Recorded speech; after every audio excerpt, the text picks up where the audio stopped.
So today, Benny Weinthal is here, and Benny's going to speak on the title of his lecture is Europe Safe for Jews, the role of ISIS, al-Qaeda, Hezbollah, and Iran in imposing lethal anti-Semitism on Jews in Europe.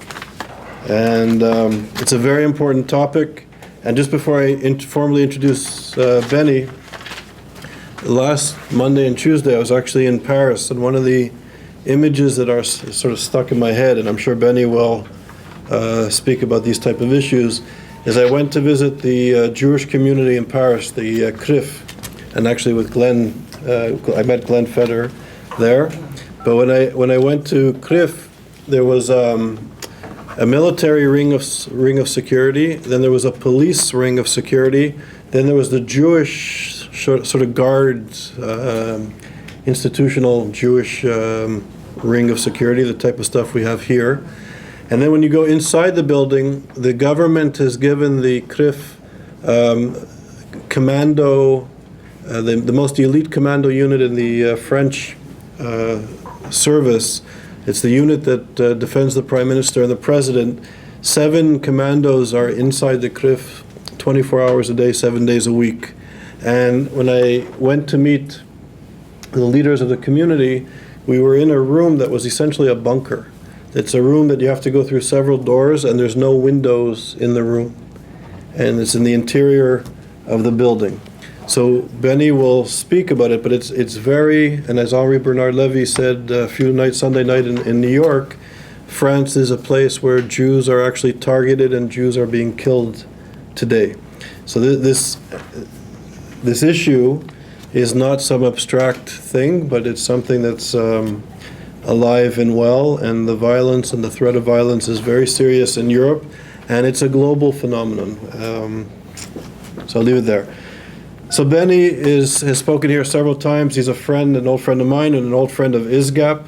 Benny is an internationally recognized journalist who serves as a fellow for the Foundation for the Defense of Democracy, and he's basically their go-to person in Central Europe. He's based in Berlin and is a key member of the Iran Energy Project team with a knack for uncovering the relationships between European energy companies and Iran. And Benny's done a lot of work on sanctions and the breaking of sanctions between the West and Iran for probably more than a decade now. Nearly a decade. So Benny is an investigative reporter that has contributed greatly to the West's understanding of the Iranian energy sector. In 2007, Benny broke a story revealing a $5.7 billion deal in business transactions between Germany and Iran, establishing Germany as Iran's most important trading partner in the European Union. In 2008, energy and engineering giant Siemens, I remember this, reduced its trade with Iran following a Wall Street Journal op-ed that Benny wrote. In January 2010, an article by Benny reported on the pro-Iranian trade practices of the German Emirata Joint Council for Industry and Commerce, which advised companies on how to go through the United Arab Emirates to avoid sanctions. Benny reports on European-Iranian relations for and European-based anti-Semitism and neo-Nazism for the Wall Street Journal, for Slate, for the New Republic. He's done work with Fox News and the Weekly Standard, the National Review, and the Israeli dailies of Haaretz and the Jerusalem Post, where he's a regular contributor, journalist, and he also writes for the German daily Der Tagesspiegel, more or less. So it's a pleasure and an honor that Benny is back with ISGAP reporting from his deep understanding of what's going on in Europe to us. Thank you. Charles, thanks for the kind words. It's a real pleasure to be back at ISGAP speaking. As folks I'm sure know here, ISGAP's been doing terrifically important work across the globe now in Paris and Oxford University in terms of trying to counter this mushrooming form of anti-Semitism, global anti-Semitism, which is infected most of the continent as well as Britain and the UK. So thanks for all of your work. That's helped me with my work in terms of trying to understand what's happening in Europe and with the background of academia. So I'm going to, let's see, it's now 5:50. Charles said I can talk to until about 8:50, so we got about 3 hours. And I know 3 hours of hardcore European anti-Semitism is what this audience wants. Yeah. And there's a bottomless level of patience among the folks in this audience. So we'll break after 3 hours and then we'll start the Q&A. Now, by way of background, I guess there's a few questions I'm going to throw out, with one question with some possibilities, and we can revisit this question at the end of the talk. And it's the question of this panel: is Europe safe for Jews? There are three possibilities as I see it right now. Having lived as a Jew in Europe now for 13 years, I know Simone Dion Hartmann is here, this young woman who's an Austrian Jew. I'm singling her out, who knows more about this phenomenon than I do, having grown up in Austria. But there are three possibilities right now for European Jews as I see it. Jews could make Aliyah, relocate to Israel. European Jews can self-organize, form defense groups, pack heat, as we've seen in Italy, where there's a large group of Italian Jews who are highly organized and are willing to strike back and are, so to speak, weaponized. And that's why there hasn't been these types of lethal anti-Semitic attacks in Italy. Michael Ledeen, many of you might know that name. He's the Freedom Scholar at the Foundation for Defense of Democracies. He speaks fluent Italian. He's written about Italian Jews fighting back and self-organizing. So that's an interesting possibility, although the Danish Jewish community on the night of the attack earlier this year, when a jihadi killed a Jewish security guard at the synagogue in Copenhagen, based on what I've read, that there was some semblance of organization there in terms of self-defense, but it didn't work. The third possibility is European Jews can relocate to mainly the Anglo-American world, not England. I don't consider England right now a welcome country, but the United States, Canada, Australia looks pretty good these days. If the conservative government, I suspect, continues this line of countering anti-Semitism. So we can revisit that later. I would add that for American Jews, and given the Second Amendment here, there's always been, at least the surveys I've read, many American Jews are reluctant to endorse, for example, the views of the NRA or the Second Amendment. I think American Jews, if many of them spent a few months in Europe, they would be card-carrying members of the NRA, based on what's happened in Europe over the last 2 years. I'm being a bit hyperbolic, but it's not.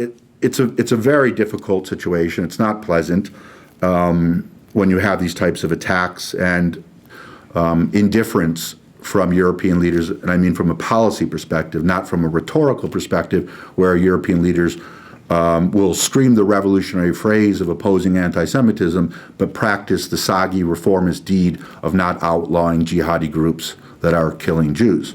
That's the main problem as I see it. Now,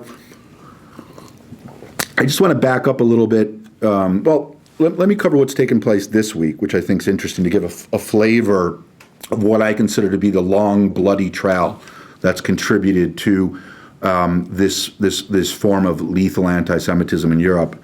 And it's quite shocking right now to speak about this, because last year, when I was at this event speaking on another topic, I talked about eliminatory anti-Semitism, but it's now a driving force in Europe.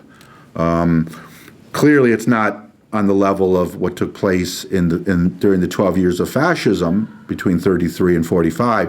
And that parallel, I'm not making that parallel, but Jews are being murdered. So this week alone, and many of you probably read this, Amnesty International issued a statement that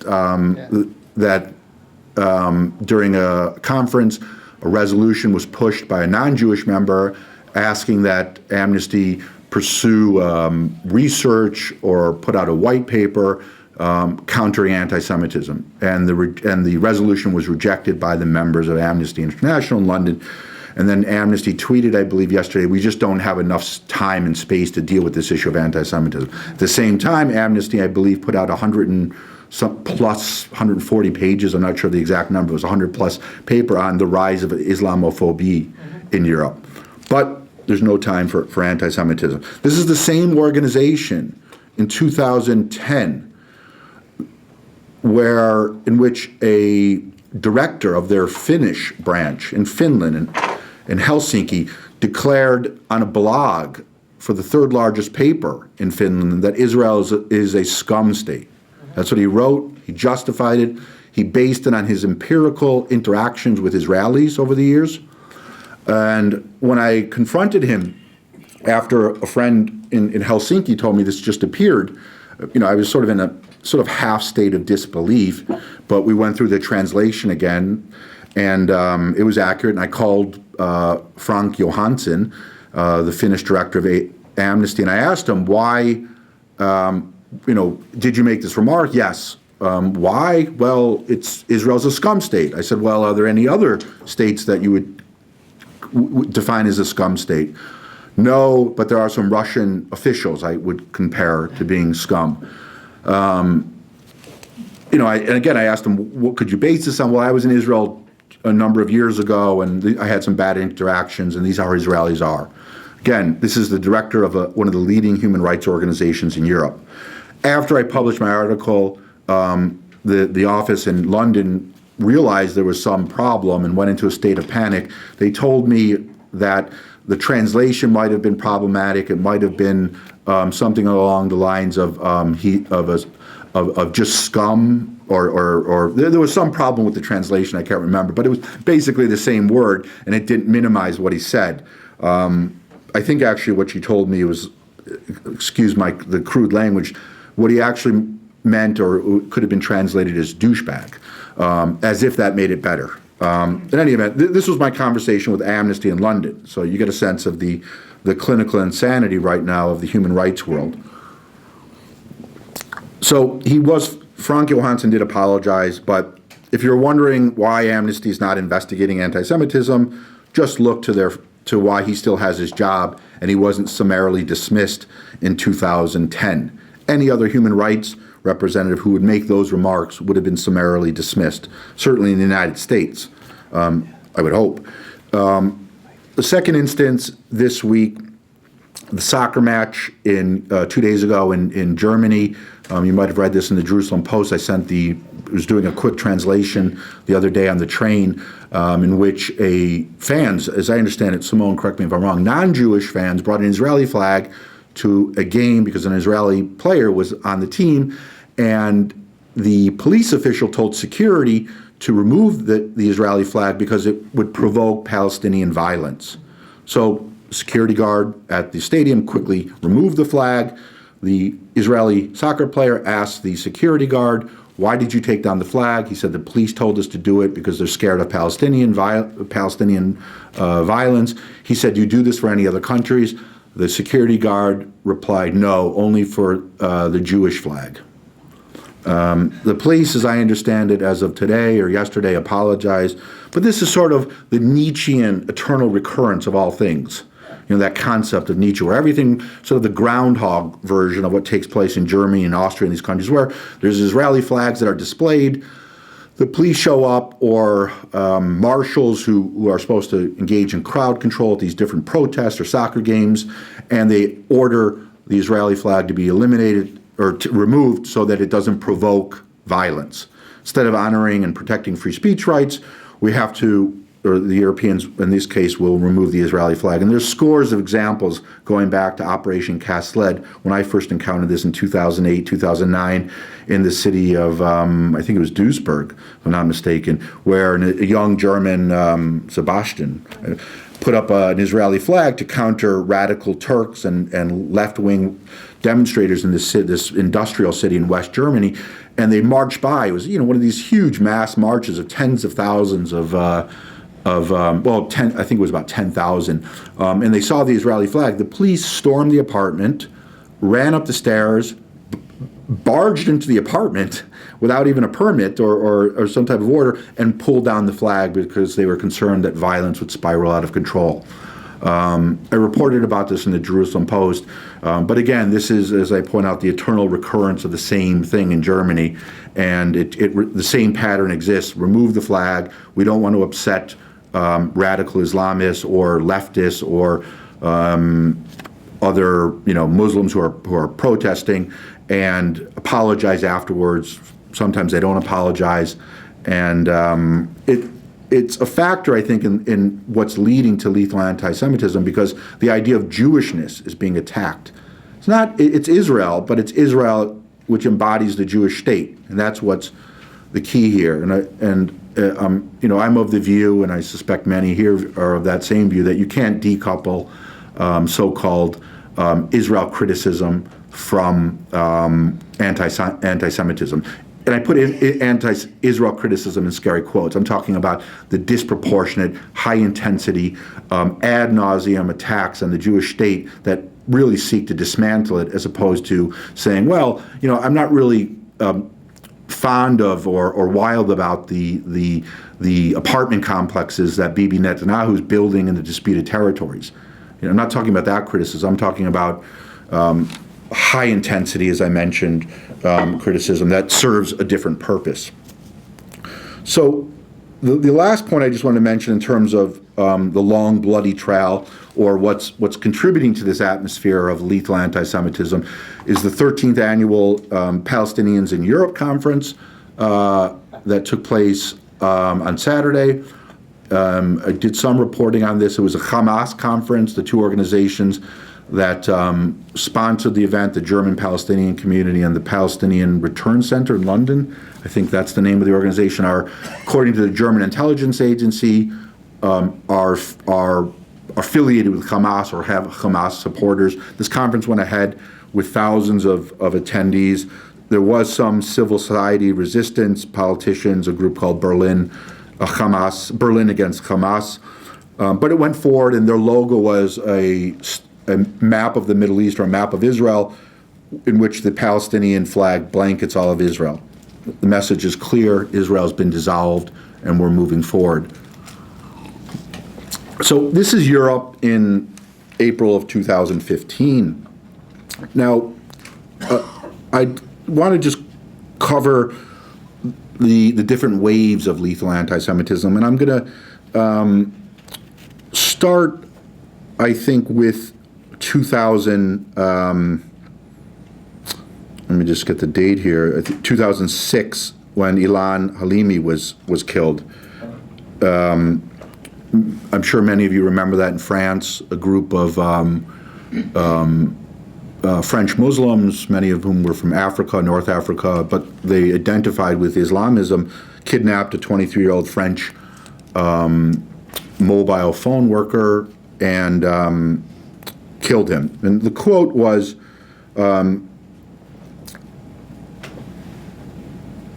if Ilan wasn't Jewish, I'm sorry, this is from his mother, he wouldn't have been killed, she said.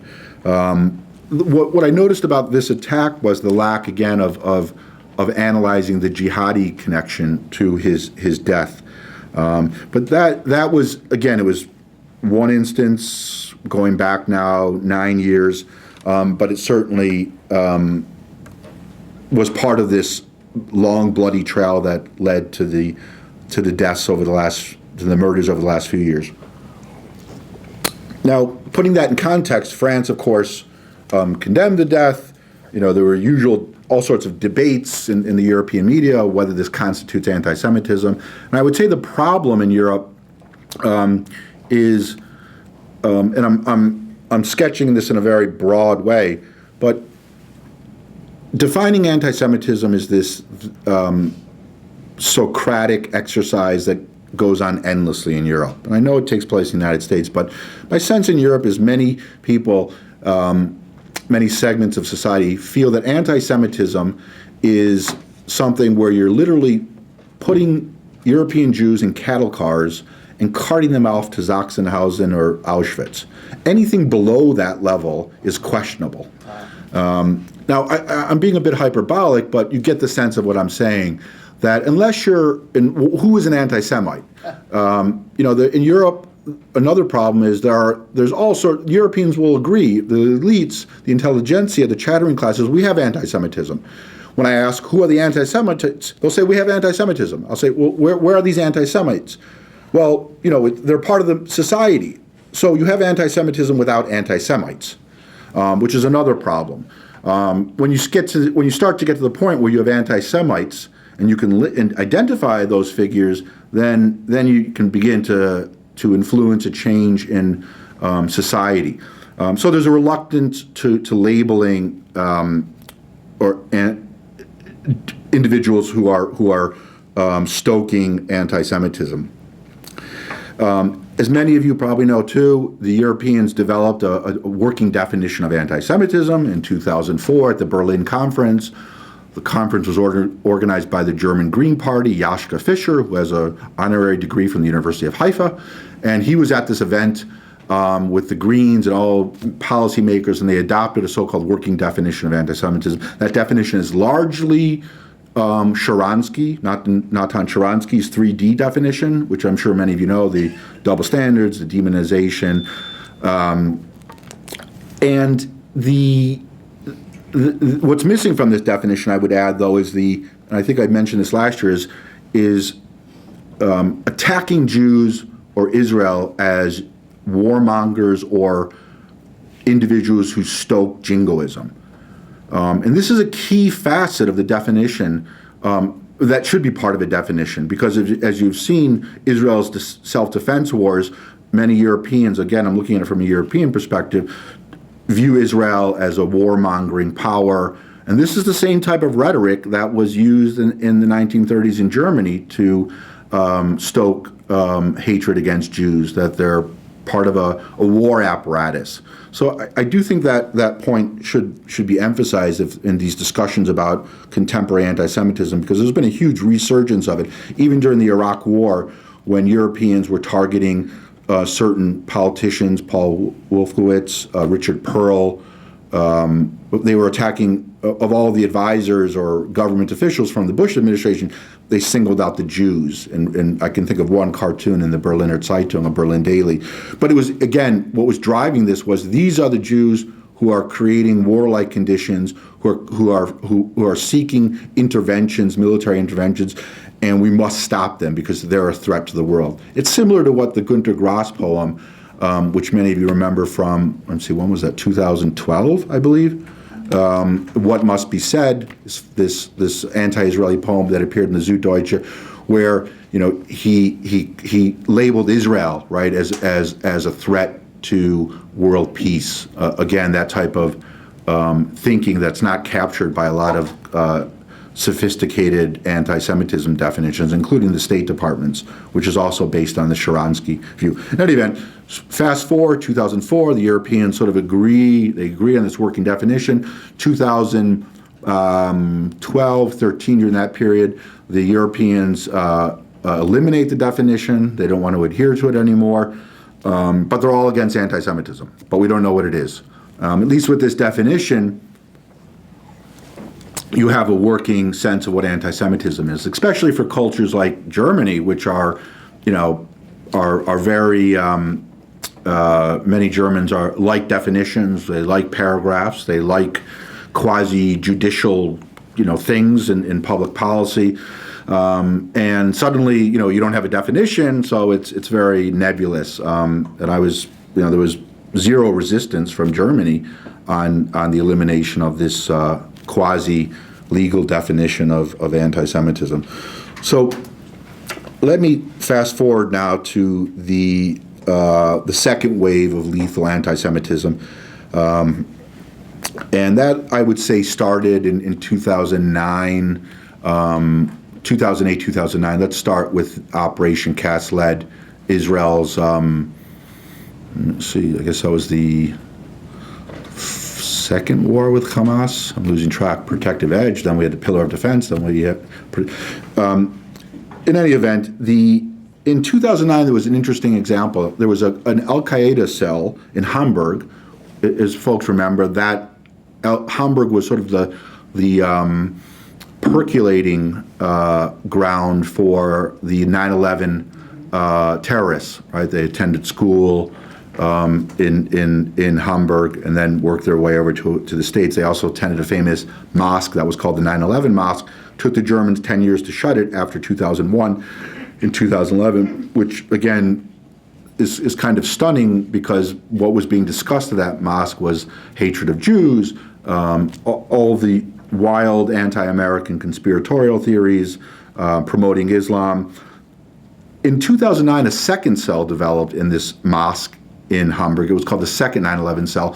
A number of German Muslims, Afghanis, Syrians, different origins traveled to the Pakistan-Afghanistan war theaters. Interestingly, they went through Iran.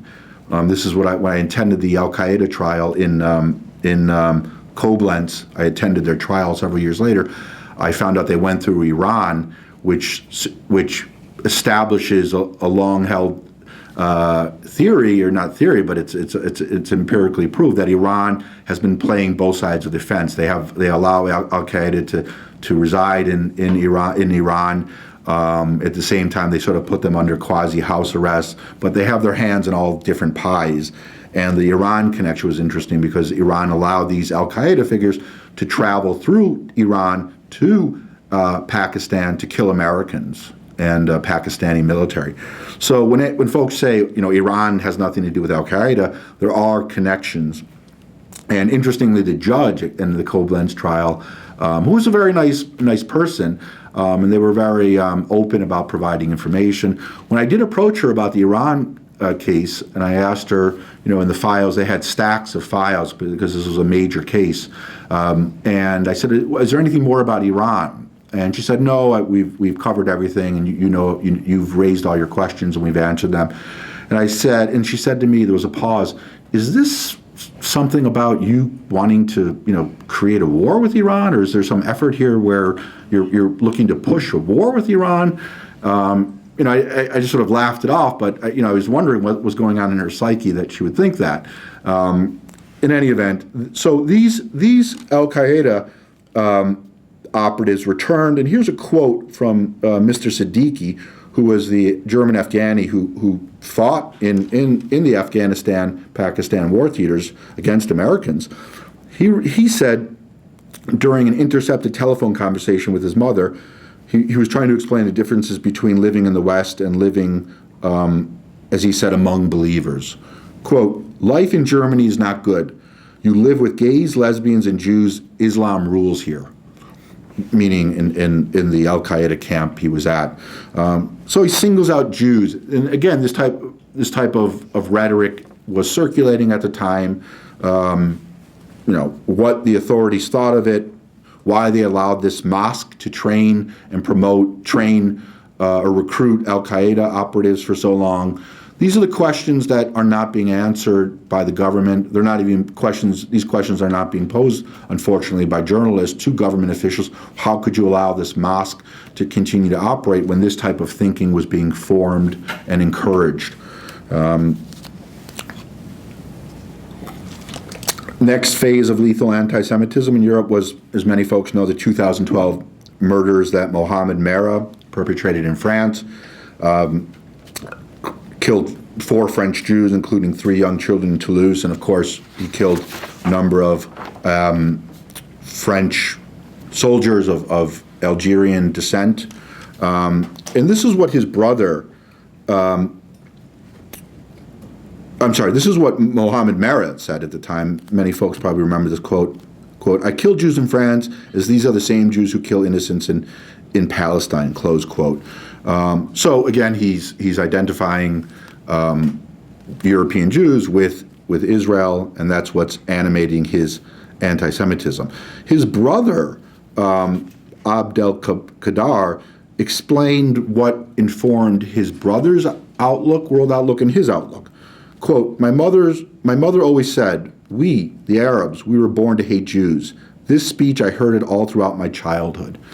Again, this is going on in France prior to the Charlie Hebdo attack, but you hear speeches opposed to anti-Semitism, but this is widespread thinking among many French Muslims. Now,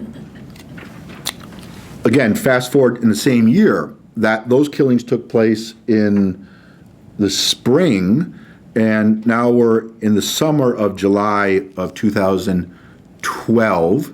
I was in Israel at the time in a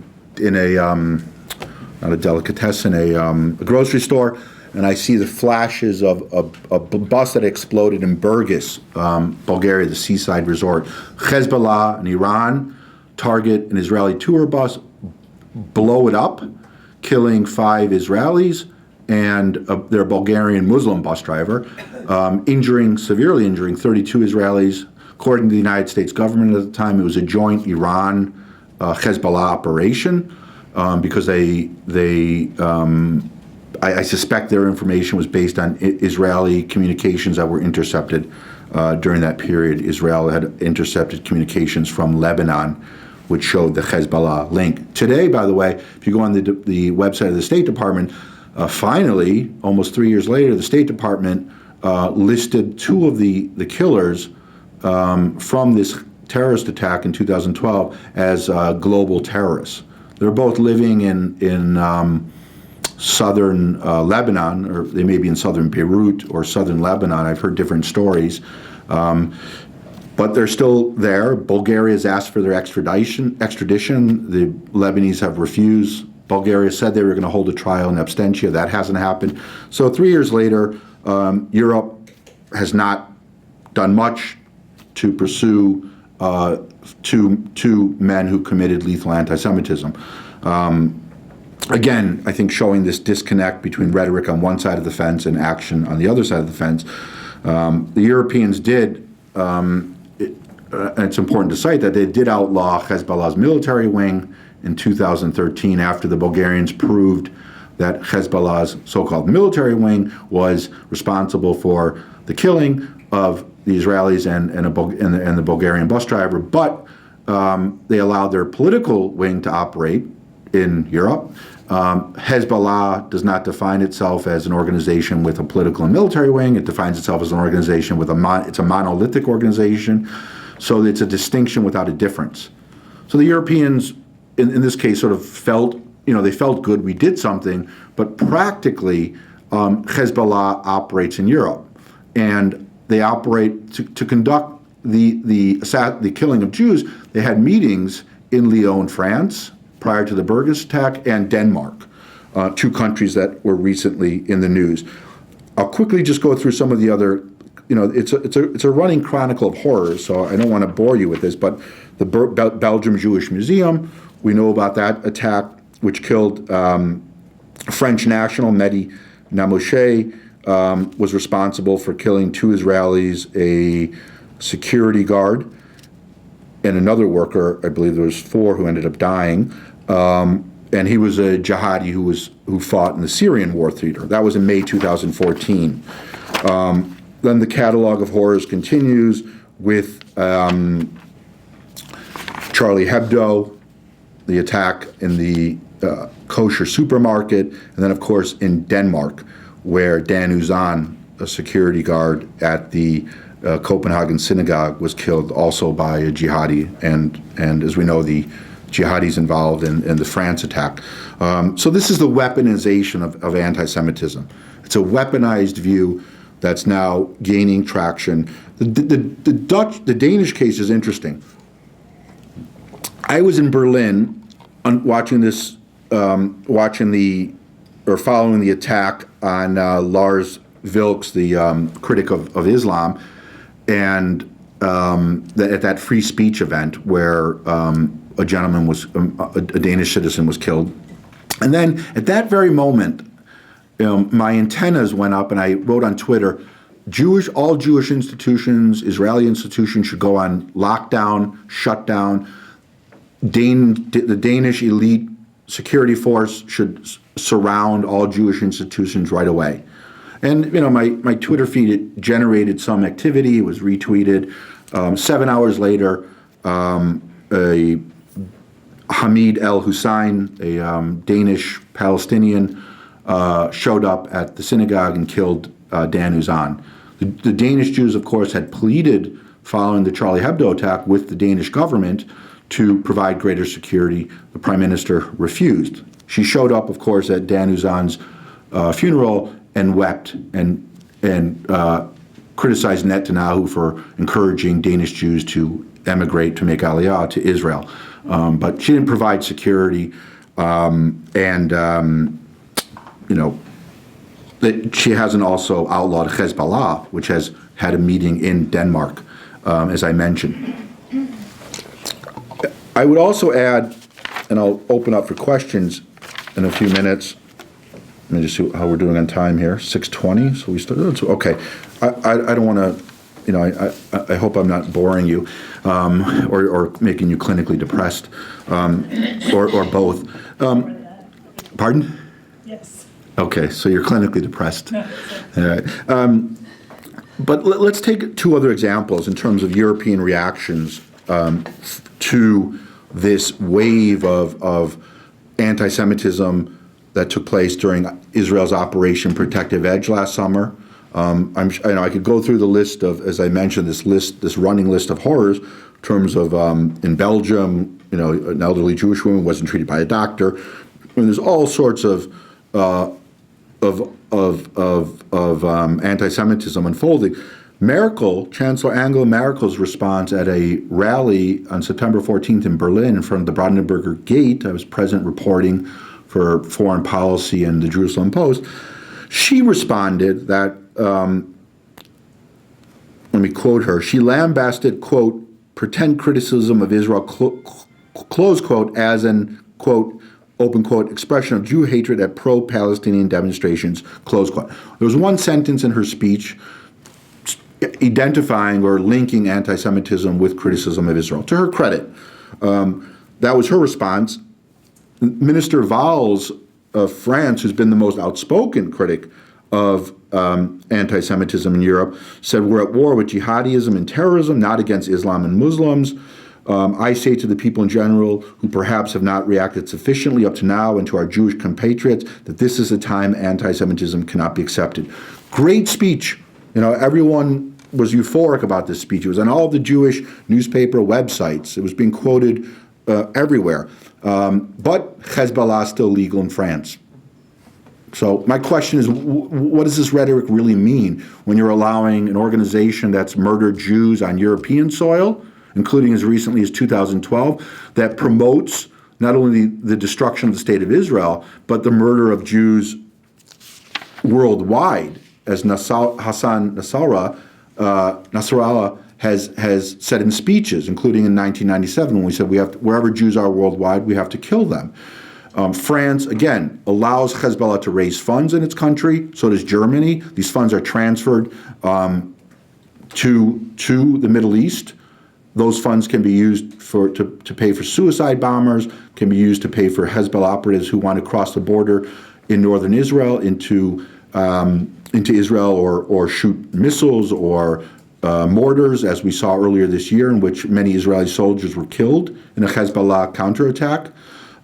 So this is the state of the fight against lethal anti-Semitism.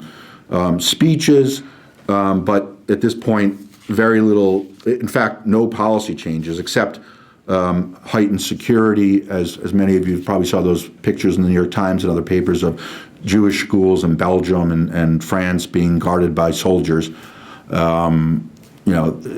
It's a dismal state. I would imagine most Americans, or all Americans wouldn't want to live like that, where your children have to be guarded by soldiers at their schools. Now, I'll just end on this point, and then we can open up for question and answers. Good questions are better than good answers, so I hope we can have a lively debate. A lot of the European indifference, and Simone certainly can talk about this, to anti-Semitism, at least from a policy perspective, I think has to do with the this is one factor, it's not the only factor in terms of explanatory power, the reaction to the Holocaust. In Germany, in Austria, but it's mainly a German phenomenon that's now spread. There's a famous quote, I frequently say this, Simone's heard it a million times, but there's an Israeli psychoanalyst, Zivi Rex, many of you may have heard this quote, where he said in the 80s, Germany will never forgive the Jews for Auschwitz. So he said it with sarcasm, right? Germany will never forgive the Jews for Auschwitz. Meaning that in response to the Shoah, many Europeans, Germans, are filled with a pathological sense of guilt about the Holocaust. How do you expunge this guilt? Well, you can't attack Jews directly, because that might be considered anti-Semitism after a very long debate in Germany. But you can do what you can't do directly, you can do indirectly, and that is attack Israel as sort of the embodiment of the collective Jew. So you see a phenomenon where a form of guilt defensiveness anti-Semitism, as two famous German Jewish sociologists, philosophers described it, Max Horkheimer and Theodor Adorno, actually worked for the AJC in the 40s when they fled the Hitler movement. They were a number of studies for the AJC. So somewhere here in the archives we can search for those studies later.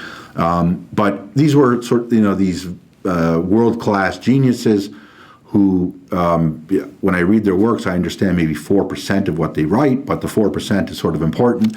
And this is the 4% that I consider very important, this guilt defensiveness, anti-Semitism theory, where Europeans, many Europeans are responding to the Holocaust out of guilt, and that guilt is animating them to bash Israel as a way to come to some form of catharsis.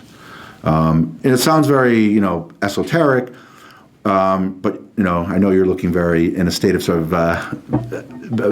but ask some questions afterwards, and I can explain. Now, what's happening, or attempt to explain it in a better way.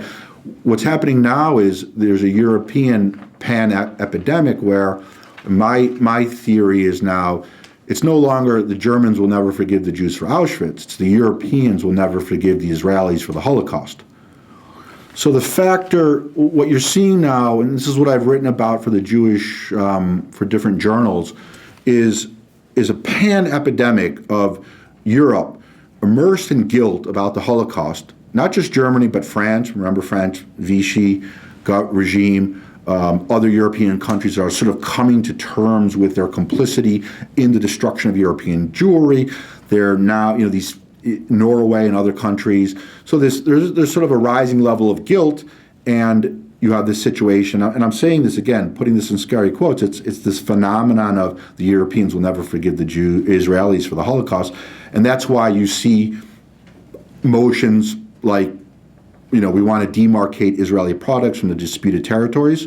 Last week, the European governments, the majority of them, are planning an initiative to label products from the disputed territories as a way to impose discipline and punishment on the Jewish state. I've written about this initiative for many years. Israel is the only country right now that the European Union wants to whose products Europe wants to demarcate. I've asked European officials, there's no other territorial dispute right now that Europe is concerned about where they want to label products. I asked about North Cyprus, zero.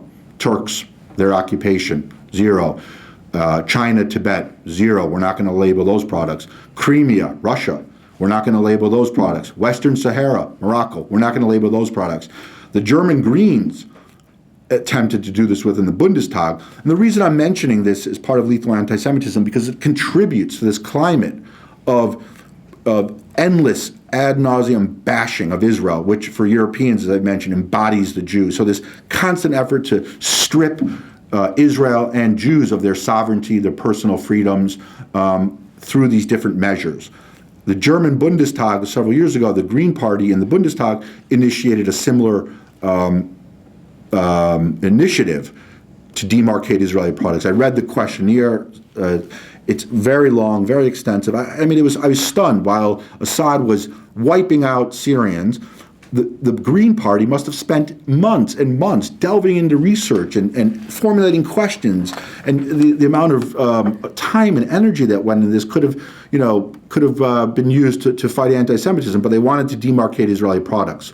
When I confronted the Green Party with a similar initiative from a local neo-Nazi party, the National Democratic Party, which is a Nazi party in Germany. It's a right-wing extremist party, but they have some representation in a city council. It's not in the federal government. It's not in the state government, as far as I know. They have representatives in a small town called Schwerin in East Germany. They have a couple lunatics who are there on the city council. They formulated a resolution saying Israeli products should be demarcated. We want to know which products are coming from the disputed territories so that consumers are informed. So I read their questionnaire. This took place, I believe, a year before the Green Party. I went to the Green Party and I said, did you folks actually copy the Nazi initiative? The language is practically identical. Of course, the Green Party went berserk. They wouldn't answer my question. They, just said, how dare you equate us with the Nazis? We have nothing to do with their initiative. It's our initiative. But they pursued their initiative, and that's what folks need to think about. I just came from a debate yesterday in Baltimore, at the Baltimore Law School, with a representative of J Street. Alan Dershowitz was there. He spoke, and then I had a debate with Alan Elsner, who's the spokesperson or deputy spokesperson for J Street. And J Street, he stated they're opposed to BDS. When I asked him about labeling of products, he said, well, that's a gray area. Again, the failure to understand that this is a very slippery slope. In Europe, the labeling of products, Israeli products from the disputed territories, is a de facto boycott of Israel. Everyone in Europe knows what that means. There are labels on products coming from the disputed territories. That sends a message: Israel's not kosher. There's something wrong with this state. We should avoid all of their products.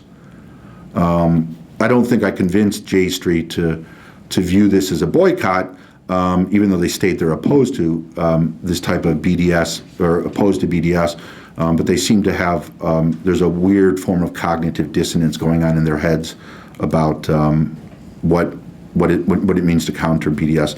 So I'll end on that note. I know you'll go home in a state of euphoria after this talk, so thanks for listening.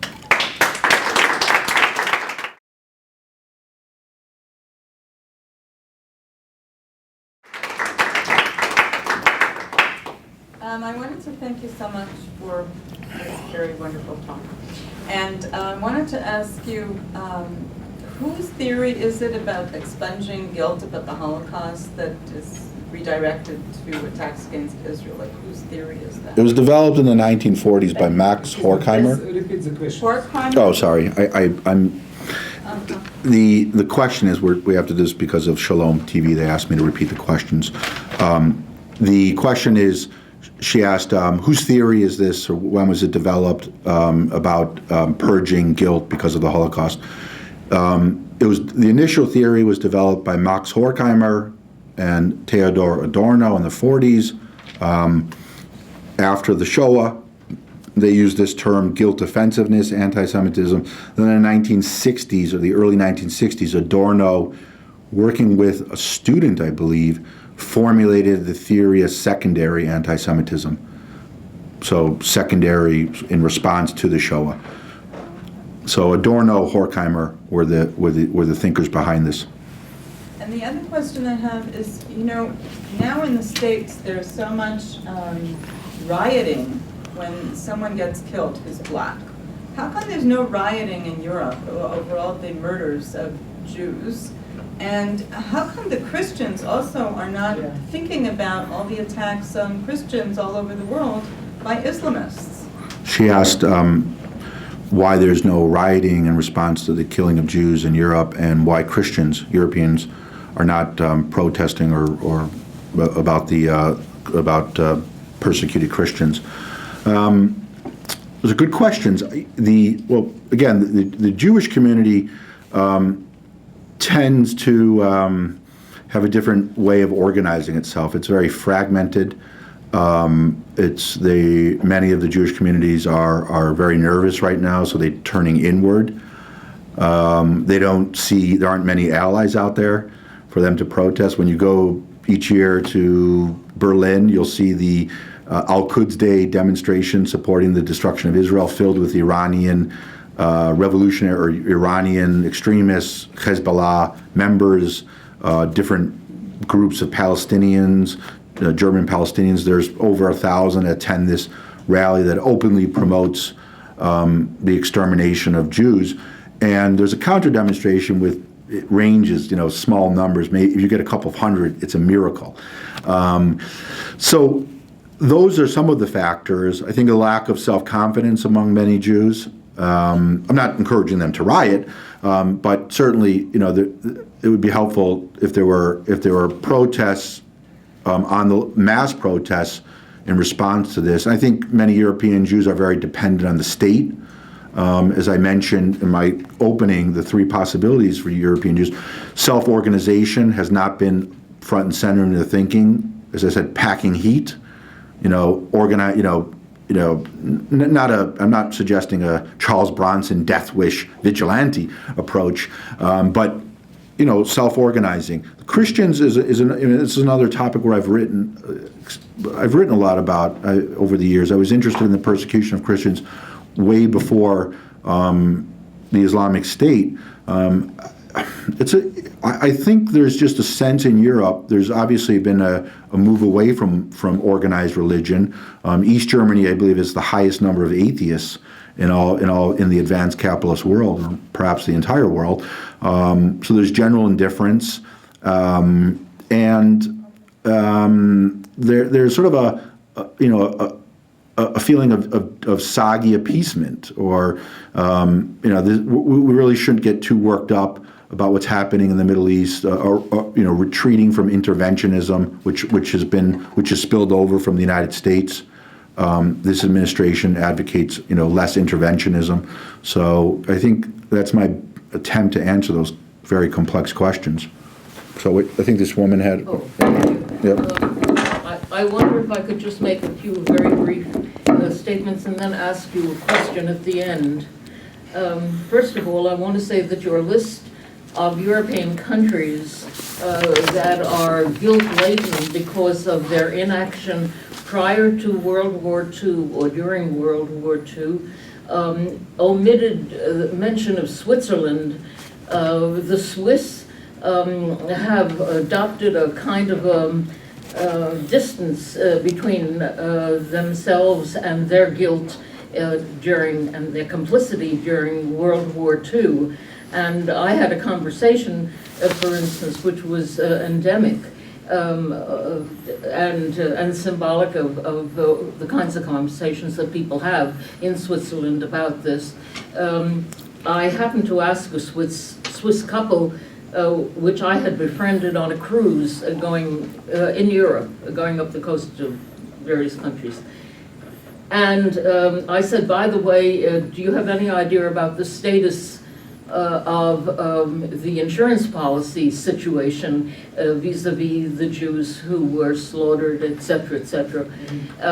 And she looked at me with horror, and she said, she said, we in Switzerland don't take lightly to this, and a lot of Swiss people are going to hate the Jews. It's arousing a lot of hatred among the population, this fight for money.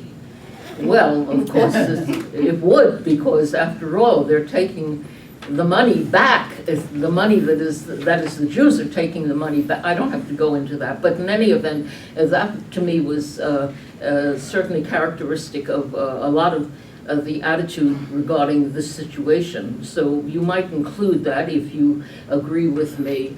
I'll include Switzerland in the list of countries where there's anti-Semitism or guilt offensive anti. You're right.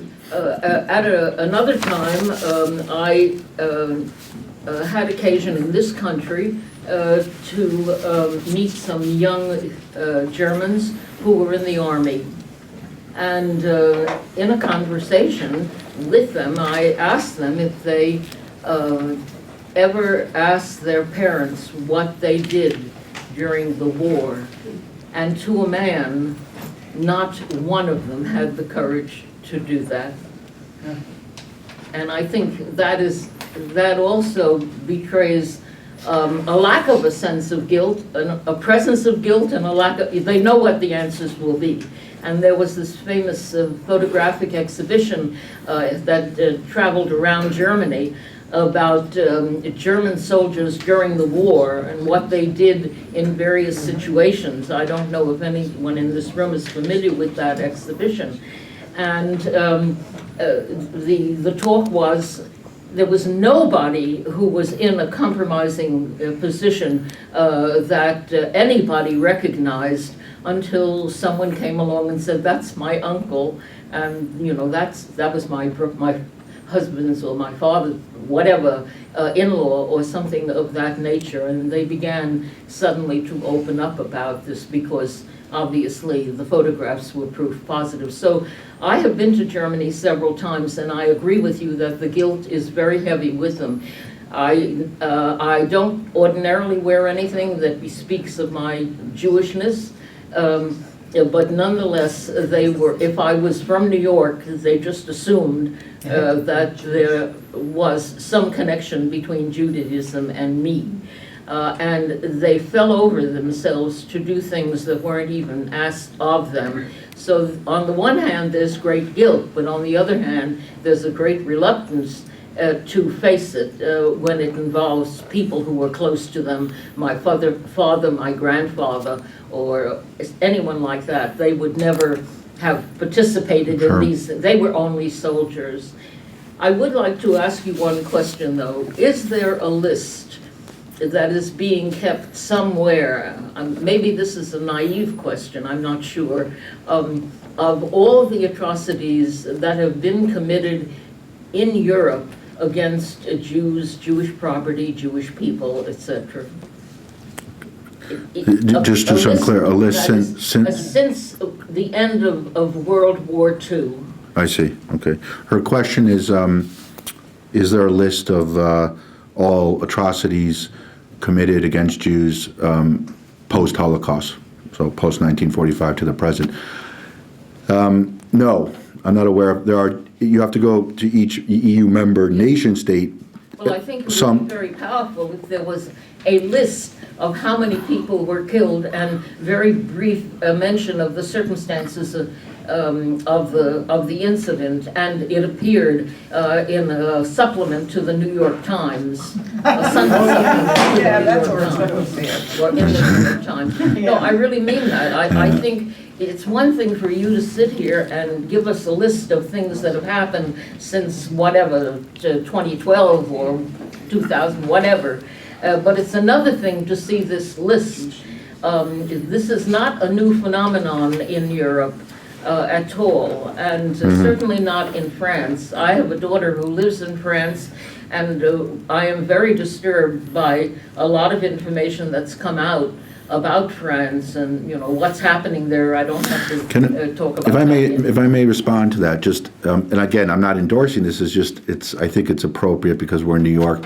I think many folks will probably remember the Woody Allen line. I can't remember which film it was from, Annie Hall, where there was a lengthy discussion about anti-Semitism. By the way, Woody Allen really understands modern anti-Semitism. When he was in Israel, he delivered an interview where he listed the attacks on Israel as an expression of contemporary anti-Semitism. So he made the linkage where many folks still can't make the linkage for various reasons.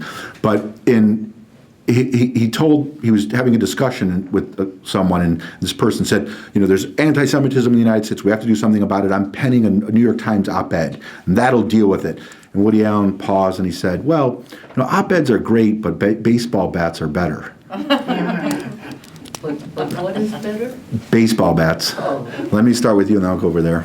About the labeling of the products, don't they know in Europe that a lot of the workers that handle those products are Palestinians, that if they wouldn't have this job, they would starve to death.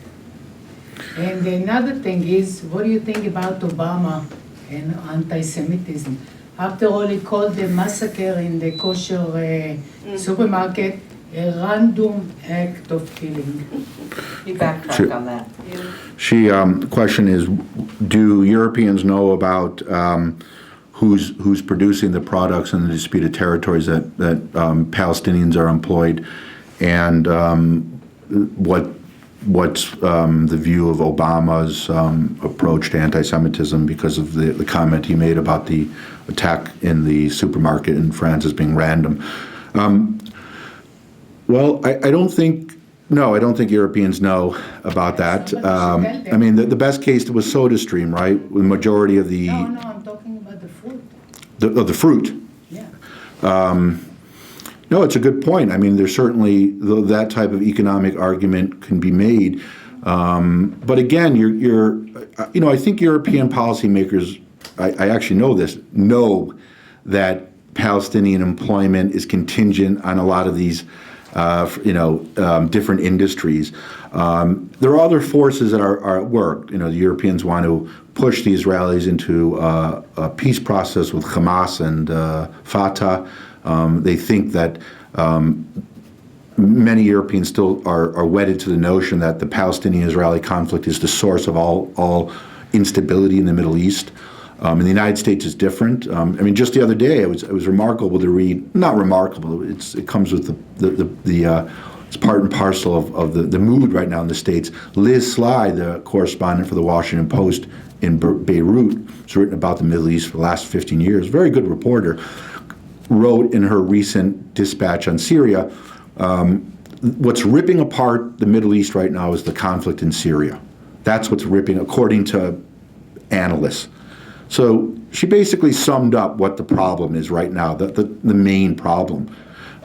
Whereas the Europeans are still, as I mentioned, wedded to this notion, we need to bring about a political utopia in the Middle East. How do we do that? We have to stop those damn apartment complexes from being built and from Ariel University operating, which has many Muslim and Jewish students. It's in the disputed territory. But we need to shut these types of institutions and make it difficult. Now, the last question about Obama and anti-Semitism, excuse me. Horrible Freudian slip. No, Obama's not an anti-Semite. I really think that's not fair. He's clearly not. He's not aggressive enough in terms of combating, for example, Iranian anti-Semitism. We've seen that with the Europeans. If you look at Germany's reaction to Iranian anti-Semitism over the last few years, it's non-existent. Whereas they used to criticize anti-Semitism during the Ahmadinejad period, and we're experiencing the same anti-Semitism. Look at the Supreme Leader Ali Khamenei's Twitter feed. It's just filled with, Nazi language that, straight out of the 30s and the early 40s. So these are troubling signs. And it's not just the United States, but it's also in Europe that you see this drop of protests against Iran for this type of language if you really analyze the remarks that are coming out. The random quote, as someone mentioned here, he did apologize or backtrack to clarify it. I mean, it was just really poorly formulated. He just comes across as very sort of aloof on this type of stuff. It's a shame because I think he's backtracked on a lot of major issues. The Armenian genocide, right? As a senator, he said, "I will be the first to declare the Armenian massacre to be a genocide by the Turks," and he backtracked from that, which is really disturbing. And I think that sets the overall framework. Simple question: where do you think that situation is going with the Jews in Europe? Because I'm from Europe also. Where are you from? France. France. Where in France? So, Paris. Okay. And I work at the UN, which is not better. Oh, But anyway, where do you think it's going, really? Because there is a feel of 1930s. When I go there, I don't really see hope. Even in the conversation or on TV, you don't see hope. So where do you think it's going? Elaborate a little bit. What do you mean you don't see hope there? I'm sure folks here would like to hear. In the conversation, all the Jews and the non-Jews, actually, they don't even know what to do. Nobody's reacting to. Everybody seems so scared of what's happening. Well, she asked, where do you think the situation for Jews is going? That's sort of the 800-pound gorilla in the room here, how to answer that. I mean, as I mentioned at the outset of this talk, I mentioned the three possibilities. Make Aliyah, relocate to Canada, Australia, United States, or self-organize into some type of sort of paramilitary group where you can protect your community, something along those lines, which would help breed confidence and inspiration among many frightened Jews if there's that to... Dangerous route, though. Well, it's either that or, have a jihadi use an AK-47 and shoot at you, to put it in stark terms. Where it's going, I'm very skeptical, or excessively pessimistic, I should say, not skeptical, excessively pessimistic. Daniel Pipes said many years ago at the Global Forum on Anti-Semitism in Israel, 2010, I believe, when I was there. Was it 2010? He delivered a talk, and he really jumped into the future well. He predicted in 2009, 2010, that there would be a mass emigration of European Jews. So the roughly 1 million Jews in Europe, we still don't know the exact number, but that's a working number, that would mirror the flight of Jews from Arab countries in 1948 and going into the 50s. He made this fascinating parallel. I think you can find his article online about this. And for reasons that we've outlined here, rising anti-Semitism, no countervailing forces to fight anti-Semitism. What's simply breathtaking when I'm in the United States is, and it just fills me with both frustration and excessive optimism, is the countervailing forces that exist in this country to fight anti-Semitism. I mean, there are groups, ADL, AJC, there are ordinary, American Jews, there are non-Jews, there's AIPAC. You see this effort, you have politicians, you have Christian Zionists, you have all these different groups who are willing to tackle it. That is non-existent in Europe. Really, non-existent. You can find a couple of politicians, if you push them, and, to make a statement. Some may take the self-initiative to make the statement. And then, of course, there's a huge market in Europe right now, and I'm sure you've experienced this in France, for Jews who are opposed to Israel and are paraded through the streets and the media as spokespeople for why Israel is a horror state. Whether it's out of Jewish self-hatred, whether it's out of opportunistic reasons, whether it's because of mental illness or a combination of all of the above. That's what we're experiencing. I've never seen so many anti-Zionist Jews appear in the media, in mainstream publications, as I have in Europe. It's everywhere. And I noticed it the first few weeks when I was there in Europe in 2001, 2002. I was reading the papers and I was just stunned. Why are the same, anti-Zionist Jews who calling Israel an apartheid, so why are they? And I realized it took me some time, but I realized that it's part of this guilt offensiveness, anti-Semitism, because ordinary Germans can't say these things, so they're doing indirectly what they want to do directly. So they, will find a Jew who will criticize Israel for being a Nazi state because that makes them feel better, an editor. I'm not saying this takes place across the board, but it is quite prevalent. France, I mean, what can be done, I think, is the corollary to your question to stop this. My preference would be to have Rudy Giuliani go to Europe and run the police departments. Having grown up here and experienced Rudy Giuliani in the 1990s, he understands what should be done in terms of fighting anti-Semitism. But absent of Rudy Giuliani, I don't think it's safe for Jews in Europe. And I think the Jews who claim that it is safe, I think there is some, delusional thinking about wanting to stay here. I have my life. We're assimilated. We want to integrate. I want to continue this existence. But you're going to see more of these jihadi attacks. There are 6,000 jihadis, European jihadis, fighting the Syrian and Iraqi war theaters. I think the number is significantly higher. I think it's closer to 20,000, maybe more. Because the Europeans have told me, the intelligence agencies, they can't track this stuff because the European jihadists are using their European passports to go to Turkey where there's no control. These folks, these jihadists, are going to return, as many have, and they're going to target critics of Islam, and then they'll make, as they did in France and in Denmark, and then at the same time Jews. Unless and the most sophisticated counterterrorism policies are going to have difficulty with this. The Europeans are taxed, their agencies are, and they're not serious about the business of fighting anti-Semitism. So the gentleman in the back, and then I'll come to You might you. have answered my question, but maybe you can elaborate on this. Is there any light at the end of the tunnel? Is there any leader in Europe, political or otherwise, or any country where there's anything positive happening? Okay. The question is there any light at the end of the tunnel in Europe? Is there any European leader who could help solve the problem or contribute to it? There might be some light in terms of alliances between Christians in Europe and Jews, given what's happening with the Islamic State, and there might be some mood changes taking place because of the atrocities committed by the Islamic State, al-Nusra, and in general what's happening in Africa with Boko Haram. There's so much jihadism going on that that could help create alliances. But in terms of curbing the enthusiasm of anti-Semitism, to use the Larry Davis phrase, I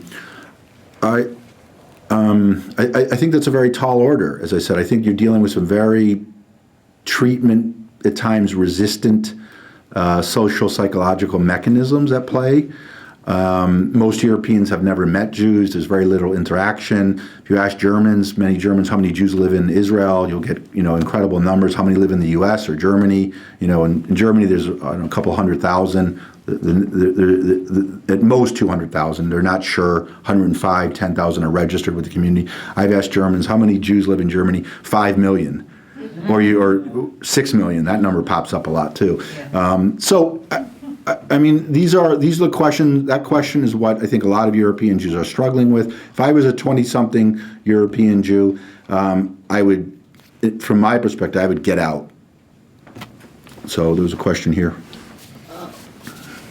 In the mosques, the Islamic cultural centers, the community centers, Islamic community centers in Germany, are the imams preaching this hatred of Jews? And the other question, in the United States we have hundreds, literally hundreds of Islamic cultural centers, community centers, mosques, funded by the Saudis, funded by the Gulf states.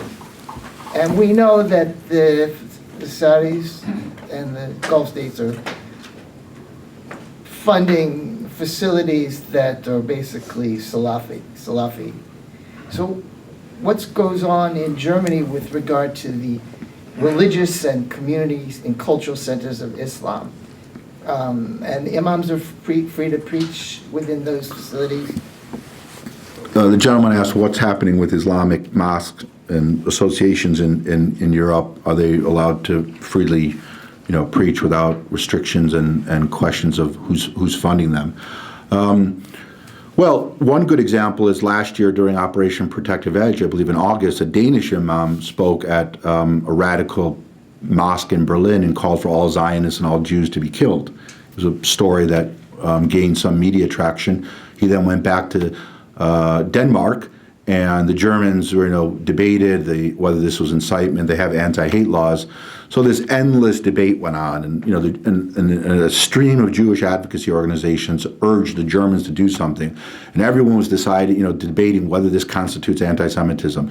So this typical debate went on, and finally in February of this year, the Germans said that they're looking to arrest this imam who's now back in Denmark. I don't know, I actually need to follow up on that as a reporter to see if they're actually pursuing that, or it's just the usual rhetoric and they haven't asked that Denmark extradite him. That was a rare case. Again, it was public pressure, and I think it came in February. The timing was interesting, right after all this wave of lethal anti-Semitism in France and in Denmark. The mosques, as I mentioned, with the 9/11 mosque in Hamburg, existed for 10 years. The Germans, were monitoring it. They have, I'm told, a good domestic intelligence agency that's very good at monitoring things, but they don't take much action.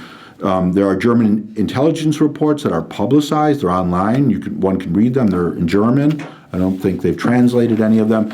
They list a lot of the activity in these mosques, especially Hezbollah mosque. And yes, it's filled with anti-Semitism, but they don't do anything to shut them down. The Germans did shut down one charity I should mention.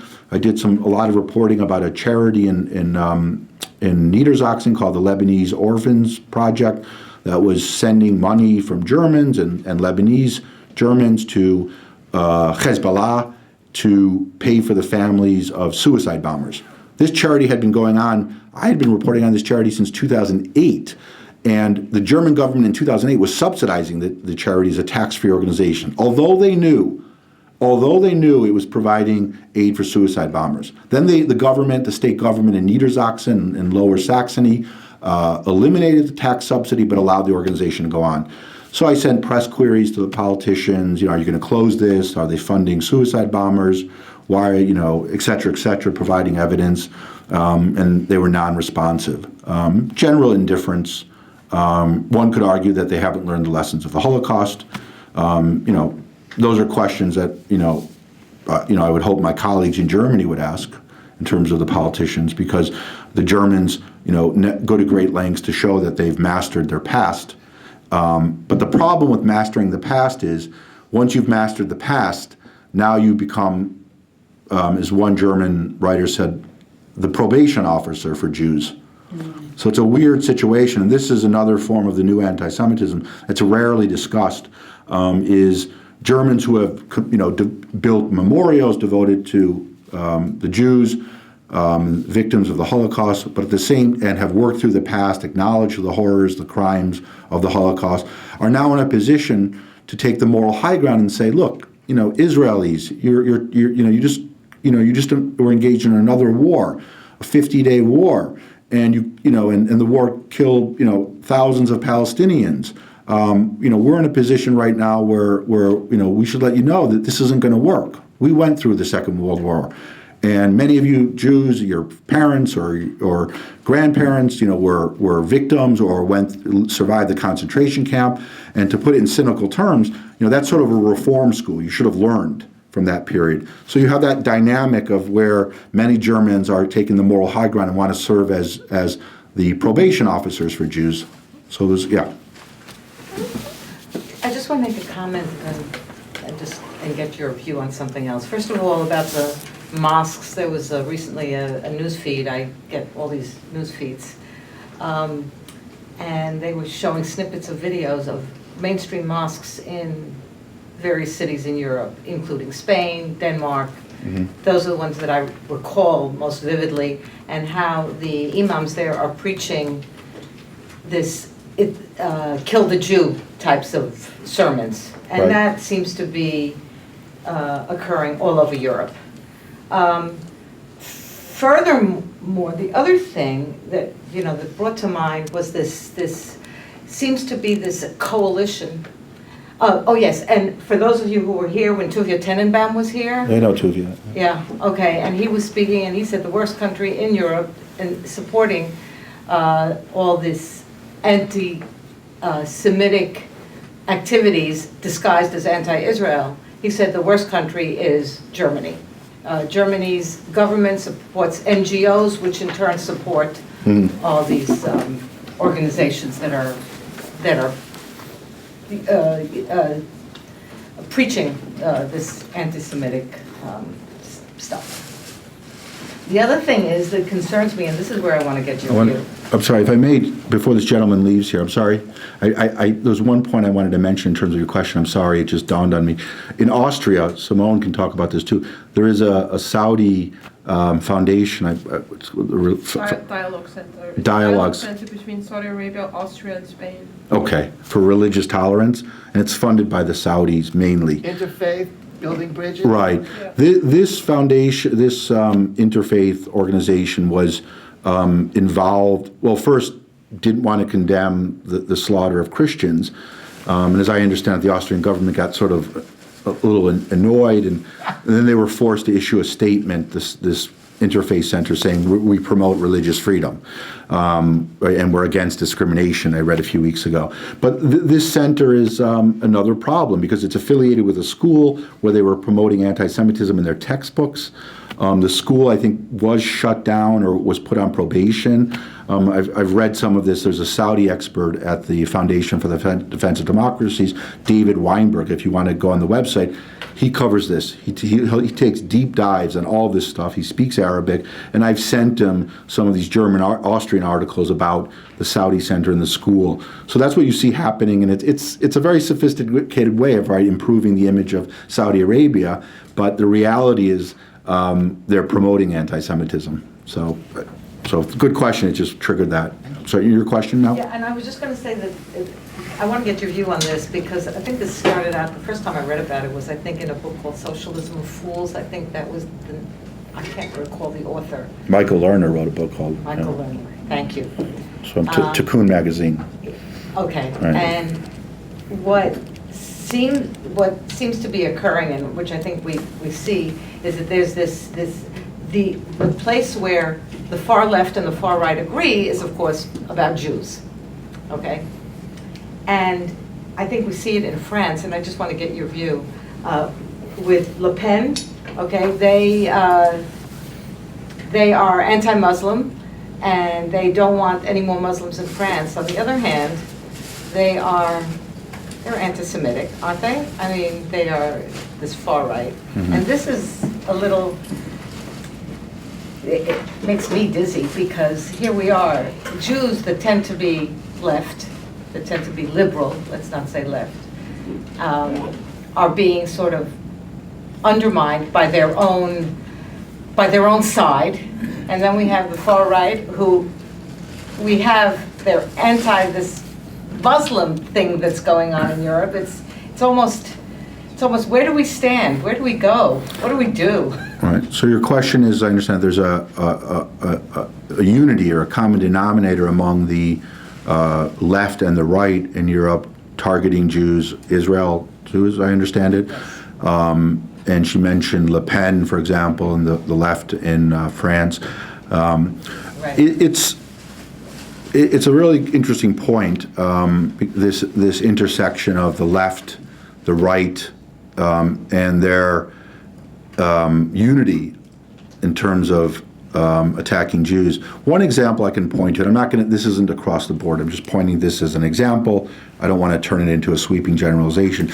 2010, the Marvi Marmara took place. Folks probably remember that. It was just an explosion of European anti-Semitism after Israel intercepted a Turkish vessel filled with radical Turkish Islamists, 2 German members of parliament from the left party, and a hodgepodge of other clinically insane, mentally disturbed people, and some peace advocates who weren't clinically insane, but you get the drift. And the ship was intercepted, caused Israel's interception resulted in the deaths of, I believe, 10 Turks, and it caused a rupture in diplomatic relations between Turkey and Israel. Following that interception of the ship, within 24 hours, and Simona, I believe, sent me this information back in 2010, within 24 hours, the Vienna City Council, as if the Vienna City Council doesn't have anything better to do, issued a resolution condemning Israel's interception of the Turkish vessel. All of the parties represented in the council, from the neo-Nazi party, the earlier party of Jörg Haider, remember his, the Social Democrats, the Greens, the Conservatives, they all united on this one point. There was no investigation, of course, but this is a window, I think, onto the court of European psychology in terms of Israel. So that took place within 24 hours, without even any evidence coming in about what happened. Israel was later cleared, of course, by the UN investigation that there's a legal blockade in effect, and Israel was justified or legally justified in intercepting these vessels because they were trying to provide arms, or they could have provided arms to Hamas. The second legislative initiative took place in the German Bundestag, which received hardly any coverage in the German press, virtually none. And the Bundestag, within 30 days of the Marvi Marmara interception, again, zero investigative activity, issued a resolution among the 600 plus deputies in the Bundestag condemning Israel for intercepting So the Marvin. So you have the Merkel's party, all of her deputies, the Social Democrats, the Left Party, a large party, which had 2 deputies on the Marvin Marmor, and it's the largest anti-Israeli party in Western Europe. The Greens, the Free Liberals. So these are parties that never can agree on anything.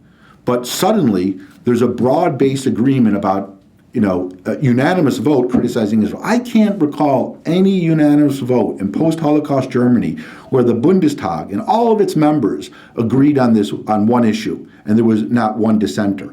And in fact, on the floor of the Bundestag, you had the spokesman from the Christian Democratic Union Party, Merkel's party, aligned with the spokesman of the Left Party, and the Left Party representative, the Christian Democratic Union representative, the conservative, said, today we stand, I'm quoting him, today we stand shoulder to shoulder. While we have disagreements, today we are on an agreement. So you get a sense of what's happening in Europe. Again, there are dissenters in other parliaments, but the fact that and this is an area that needs to be explored, there's why there's a common denominator when it comes to Israel and the Jews in Europe, but everything else you can't find unity about.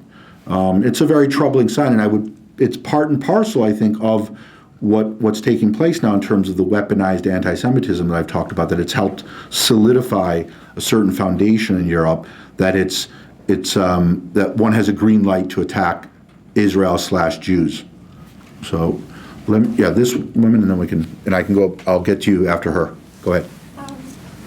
I have 2 questions. One is, I understand that there's an organized effort to help European Jews who want to move to Israel. I guess the main agency is a Jewish agency. Right. Is there any organized Jewish community effort to help European Jews who want to move to the United States, Canada, or Australia? And my second question is, how do you have all this experience in Europe. Leaving aside for a minute the problem of the Jews there, how do you see do you see a confrontation as the Muslim population grows between Islamofascists and native fascists? What do you see as the future of Europe in 50 years? Okay, let me just repeat the questions for Shalom Television. Is there an organized effort to help European Jews move to Canada and the U.S.? And what is the future of Europe in 50 years? Will there be, sorry, I was using that as my watch. I usually turn it off, but I didn't want to I didn't want to get too loquacious. Do you see a confrontation between Islamic fascism and right-wing fascism? Well, the first question, are there any organized efforts? I'm not aware of any. If anyone in this room knows. Rabbi Yechiel Eckstein. Okay. Well, they help in Europe. Rabbi Yechiel Eckstein. Yechiel Eckstein. Fellowship of Christian and Jews. Yeah, the coalition, yeah. Fellowship of Christian Jews. He's helping. Jewish agency is really not doing much. And he's helping Jews in Europe move to Canada and the U.S.? Israel. Oh, to Israel. She asked about Canada and the U.S. And Australia. If anyone in the audience knows, I don't know that. I don't know if politically within the Jewish community it would be hard to organize to help people move someplace other than Israel. But it seems that everybody can't be absorbed in Israel at once, and maybe... Everyone can be absorbed. There's a lot of room in Israel. I would, there's a lot of space, and So maybe politically, the Jewish community wouldn't organize. The weather's much better than Wouldn't organize parts of Canada to help these people move elsewhere. Right. I don't know. Yeah, that's a question for, I guess, But there's nobody. your political representatives in the U.S. and Jewish organizations that are involved in these types of activities, and providing, I guess one could argue one could lead based on political persecution or fear, anti-Semitism. The second question, what's the future of Europe in 50 years? It's a good question. I can, I guess, share an anecdote from the great Middle East historian, the greatest living Middle East historian, Bernard Lewis, who wrote in his recent book, I guess the title was Memoirs of a Middle East Historian. It's his new book, came out I think a year or two ago. It's brilliant. It's a paperback. It's filled with anecdotes. It's just a terrifically special book. And he talks a lot about his Jewish upbringing and his translation of Hebrew, and it's filled with wonderful stuff. He was asked by, I believe, a European reporter on the phone, I think last decade or so, I don't remember the exact time frame, but it was, I think, post 9/11. Well, what can we do, about, there's critics who are arguing there's a rise of radical Islam or Islamists in Europe, and how do we counter this? And Bernard Lewis said on the phone, have more babies. Native Europeans should have more babies. And the reporter said thanks and hung up. He didn't use his quote. There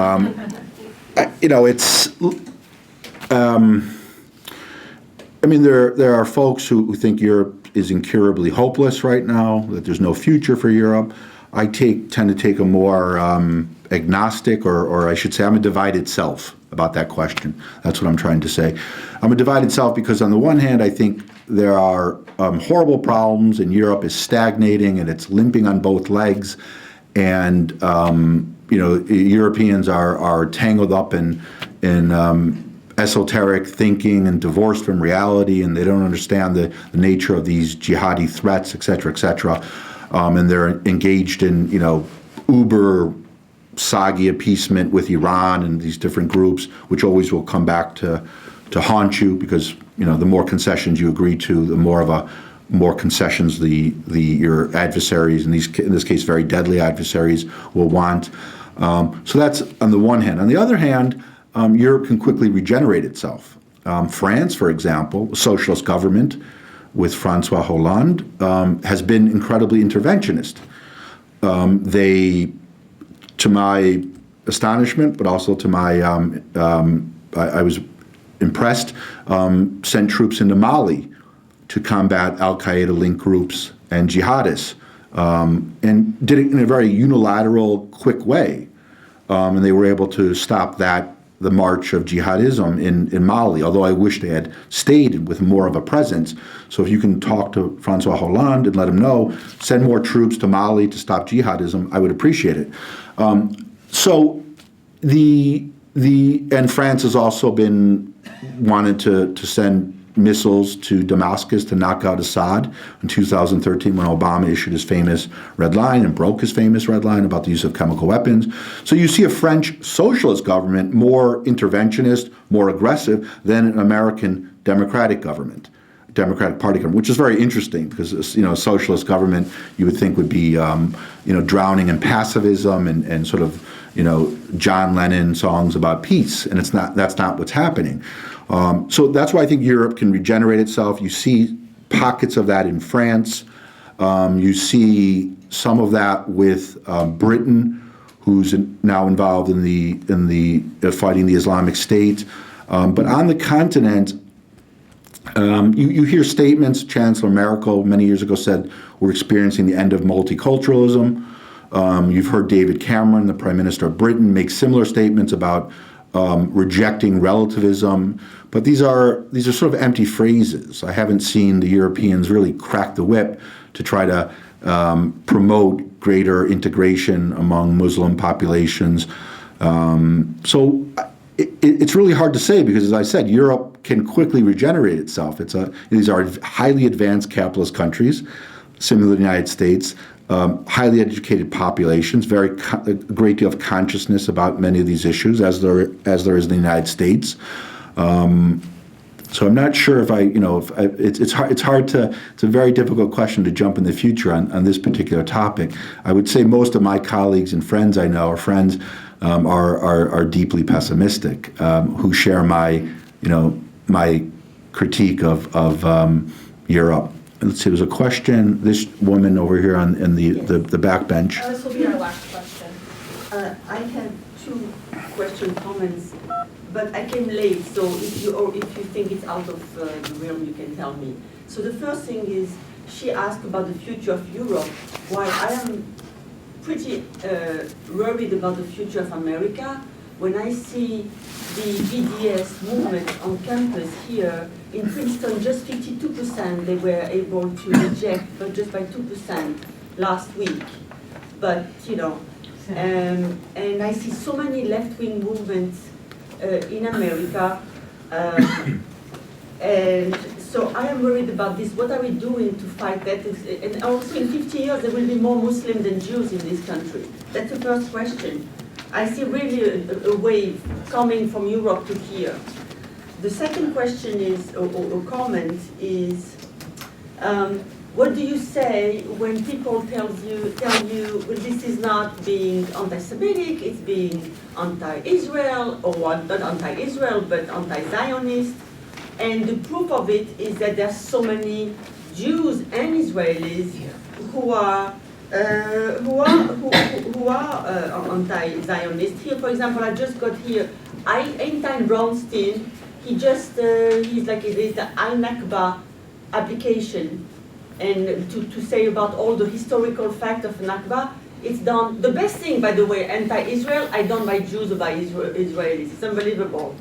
So, so what do you say? And my suggestion would be to don't call this anti-Semitism anymore, because people think, oh, it's wrong to be anti-Semitic, but it's right to be anti-Israel. So say this is being anti-Semitic, anti-Israel, and it's wrong to be anti-Israel. You cannot be against the whole country. It's wrong to be anti-Zionist. I mean, I think that should be, people should not be allowed to go around say, I am just anti-Zionist. It's wrong to be anti-Zionist, to be against a movement that, which was from, and it's wrong to be anti-Israel.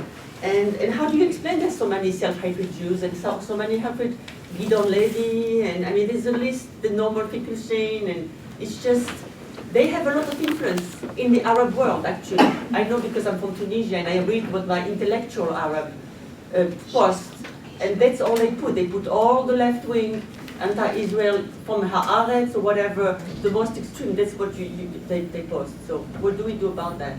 Okay. You were born in Tunisia.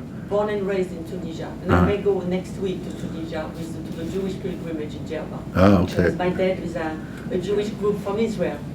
Okay. There's two groups that are going to, they still need the money of the Jews. We have a very interesting group tonight here. This is a heavy North African French section over here.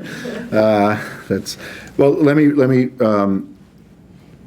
rephrase your questions and correct me if I'm wrong. She asked, how do we fight BDS? In the United States, thank you. There's a wave of this BDS or anti-Israeli activity spilling over the Atlantic Ocean into the U.S. And what do we do about it in the U.S.? And how do you counter the argument that this is simply Israel criticism and not a form of anti-Semitism, in connection also with anti-Zionist Jews and their ability to promote this type of thinking in the Arab world and elsewhere, I would imagine. Well, good questions. I'm just curious. Are you still a citizen of Tunisia, or you're? I have a passport. It has expired. I will go there as an American. I'm also an Israeli, but they don't know about it. So yeah, I mean, I was until 16, 17. I was in Tunisia, and then I lived 10 years in Israel, and then I've been here for. Okay. And you speak Arabic? I don't speak Arabic, unfortunately. I would like to. I speak French, but I read Arabic. I can read it. Okay. So, but we spoke French at home in Tunis. We went to French school. Interesting. Yeah. My husband was Tunisian. Okay, we've got a good Tunisian representation at this event. Wow. Are there any other Tunisians or Algerians or Moroccans? Anybody? Romanian. I always joke. I wish my father was. Just on a side note, I wish my father was born in France. He passed away, but he was a German Jew, so German was the language at home. And I always, missed out because French sounds like music when you hear it, of course, as in contrast to German, and the food's much better than Germany. So the BDS question in the United States. I heard Alan Dershowitz lecture yesterday at this event where I was on a panel I mentioned at University of Baltimore Law School, and he gave this very wonderful presentation, and his view was that BDS is we're on the defensive on college campuses in the United States, and there needs to be a greater mobilization, a greater effort to raise consciousness, greater organizational effort. But in the end, BDS in the United States won't succeed because of what I mentioned, what I describe as countervailing forces. You have legislation right now in Congress, right? That probably will pass. I mean, it has bipartisan support from the Democrats and the Republicans that would make, if folks haven't heard of this, there's a free trade agreement with Europe and the United States, and as a condition of this free trade agreement, it would be illicit to boycott Israel, European companies, and there would be penalties. So it's a very sophisticated form of legislation sponsored by AIPAC. I would also add it would be great to see a condition of that agreement that Europe outlaw Hezbollah. That's what I've been advocating for a number of years, that if there's bilateral trade agreements, make it a condition of the agreement between the United States and Europe that if we're going to engage in free trade with Europe, you folks have to make sure you have a terror-free environment, and that means eliminating Hezbollah, because Hezbollah has killed more Americans before 9/11 than al-Qaeda. So the most Americans killed by a jihadi organization prior to 9/11 was by Hezbollah. It's going to be a battle here. It's going to be extremely uncomfortable for students. I watched a film yesterday of a young woman at Ohio. Yeah. You know the film? The number 2 is called Cross the Line? Or, yeah, Crossing the Line number 2. Cross the Line, okay. Yes. You know, where she was arrested for speaking at an event against BDS at Ohio University in Athens, I believe. Is Athens in Ohio? Is Athens a city in Ohio? Yeah, it was unbelievable. Yeah, okay, good. I'm losing my American geography. So that's a film that's, by the way, it's worth watching. It's very, very moving, very disturbing. This young college student being handcuffed at a anti-Israeli event because it was a government event, a student government event where they were pushing to pass one of these divestment resolutions, I believe. I mean, it almost, it will bring tears to your eyes, I think, watching this. But the point is, she was willing to fight back. It's that sort of Mother Jones notion of don't mourn, organize, or, fight, remember the dead, but fight like hell for the living, that notion. So that was encouraging, where you see American Jews who are organizing, are motivated to fight back. College professors, Dershowitz, I thought criticized was very well done, that many of them are cowards and they have tenure and they're not fighting back, they're not willing to criticize. I think that exists in many realms of American Jewish life, unfortunately. There are pockets where American Jews are not showing the type of confidence that they should in flexing their muscles, and in all walks of life, especially with the BDS. But the college campus issue is going to be a huge issue. And in the other areas, I don't see it, companies, I don't see it being a major problem. What the Americans could do is, as I've mentioned, push their European colleagues. So if you have American senators, Europeans like American senators as opposed to Congress people. They always think the senators are, sort of like president. Have those senators, especially from the Democratic Party, could reach out to their colleagues in Europe and France, or in in the Parliament, talk to the socialists and say, this boycott stuff has to stop. We're Democrats. We come from the the liberal left spectrum, and we think this is because the bottom line is here, and I think this is how to answer the question of anti-Semitism. Charles Kreidheimer did a wonderful column, I believe earlier this year, on anti-Semitism, and he described it fundamentally as discrimination. Because we have the Natan Sharansky definition of the 3 Ds. It's very hard, I find, to explain that to people. We have the demonization, we have the double standards, the delegitimization. I mean, the word delegitimization is one of those words that takes, several years to internalize. It just seems like it's so esoteric, and you start talking about it. And I think those definitions are important, but I think trying to convey this in terms that make sense to folks who aren't dealing with this on a daily basis, that demarcating Israeli products in the European Union is discrimination. Why? Because the Europeans aren't demarcating any other products. So if you use it as sort of a working definition, clearly his definition doesn't capture the raw hatred and energy that we see in Europe, in these mass movements and mini movements that are taking place across Europe. I mean, I've seen I've been reporting in 2008, 2009 during Operation Kaslet. I saw tens of thousands of Germans and German Turks screaming, "Kill Jews," Israel, all the language that we heard this summer. I reported about it. It filled the pages of the Jerusalem Post in that period of 2008, 2009, but it was ignored. So it was, again, this sort of Groundhog Day situation for me when I saw, folks getting bent out of shape about what took place this summer, and it was good because it did change some of the consciousness. But to answer your question in terms of how to deal with this anti-Semitism, anti-Israeli problem and connection with anti-Israeli Jews, first, when you're explaining this, you need a bottomless level of patience, sort of. You have to turn yourself into sort of a Freudian psychologist and listen, and it's a process where you're explaining to people what this is about, trying to connect it to real life events. Don't get me wrong; it's excruciatingly difficult. You really have to have a lot of time. Material, education, provide articles and papers, Jerusalem Post, Times of Israel. There's all sorts of, there's no shortage of material out there. There's always a new Jewish website popping up. We know we have really no shortage of websites, there's enough material on that end. Now, in terms of the issue of anti-Israeli Jews, and I've written about this because it's such a persistent problem, especially in Europe, and I know in the United States too. You've got like a crackpot like Noam Chomsky, who will show up, who's a great linguist. Whose revolutionary work in the field of linguistics has advanced human knowledge. But then he shows up and he uses his linguistic background and his credentials to bash Israel, and he makes the move from rationality into irrationality, hyper-irrationality.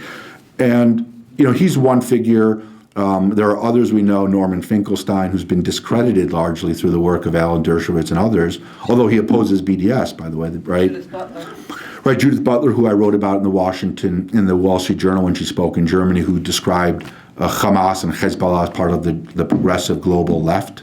That's I did write her and I sent her an email about this when she was coming to Germany a couple of years ago. And I said, "There's criticism about you." What's her name? Judith Butler. She's a professor of rhetoric at the University of California at Berkeley, and she wrote. BDS. Yeah, and she's actually she's a gender theorist who's made some very. Having studied her as a graduate student, made some contributions to gender theory. But she's also fundamentally insane when it comes to Israel.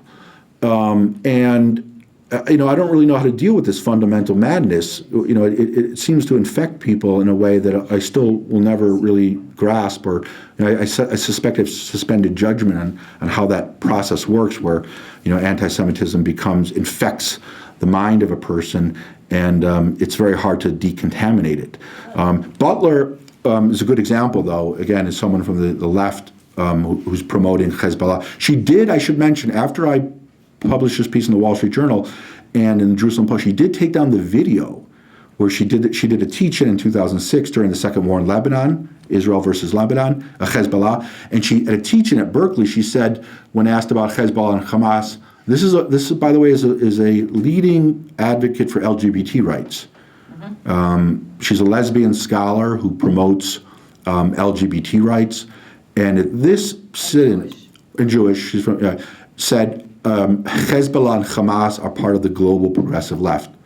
Two organizations, at least Hamas, where I've documented their lethal homophobic statements, and the Jerusalem Post, where I've written about Hamas and Hezbollah, are not friends of the LGBT movement. I don't know. I don't sense there'll be a Christopher Street Day parade in Gaza City in the next year or two.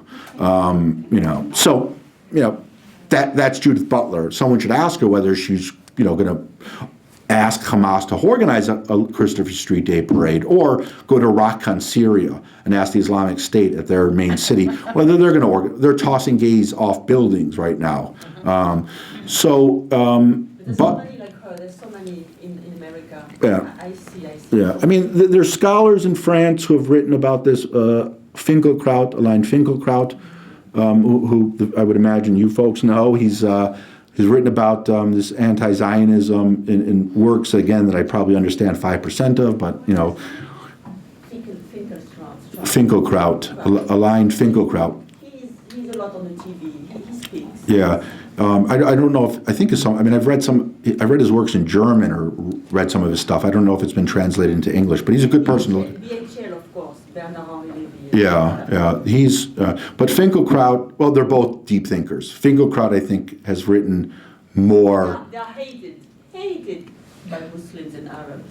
They are like, actually BHL went to Tunisia to, like a few months ago. He was rejected, like they came to the airport because they think, oh, he's the one guilty, responsible for the problems in Libya. He and Sarkozy, they are the one who killed Gaddafi, and that's why there is all this mess.